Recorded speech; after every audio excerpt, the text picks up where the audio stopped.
Before I got into running, my hobby was using drugs and alcohol and, just generally creating a lot of chaos in my life and everyone else's lives.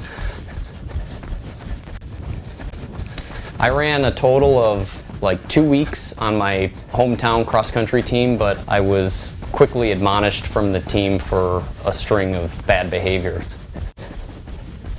Right around the time I was 15, I started running daily, like 7 miles every day, long runs on the weekend, and ran my first marathon when I was 16. Finding running really was kind of this new outlet for channeling a lot of that energy into something a lot more positive. My name is John Storkamp. I'm 39 years old, and I'm a trail and ultra runner.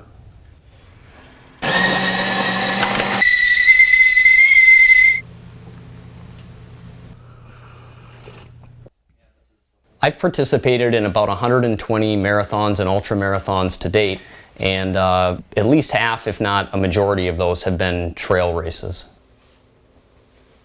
When I started running roads, I never even had heard a term of trail running and didn't even understand it as a concept. But in the early 2000s, I started to get the itch to maybe do a race that was longer than the marathon distance. As I learned of the ultra races, I learned that some of them were on trails and started to specifically seek out trails to go do my daily runs and my long runs on.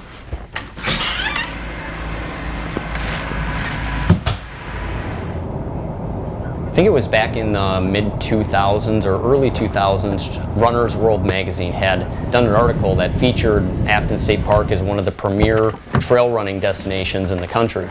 And so just as I was getting into trail running, I was learning this information. And Afton's just this perfect venue. It's this great mix of prairies, river valley, craggy limestone, descents and ascents. And so you get a little bit of everything out there, but generally it is just such a challenging place to run, but at the same time you're rewarded with all this beauty. Running on trails just filters out all the noise. Obviously you don't have the traffic and you don't have the infrastructure, so it seems to bring you to definitely a more of a primal place. It's the same thing that we would have done, hundreds of years ago. And so it seems to scratch this itch that just about nothing else can for me. I direct several of the larger trail and ultra running races in the state of Minnesota. And I've always joked that directing races was just an excuse for me to get people to wear my artwork. So you take 4 shirts a year times 10 years, and that's 40 shirts. And I've done or I've created maybe 35 unique posters over the years. For people that are interested in getting into trail running in Minnesota, I tell them you don't need anything too fancy or too special right off the bat. You can take the shoes you've been wearing on the roads and the same gear you've always been using and just get in your car and drive out to one of the local county parks and go out for a jog. Start with one of the places that's a little less challenging to run and then move up to the bluffs at Afton or whatever it might be.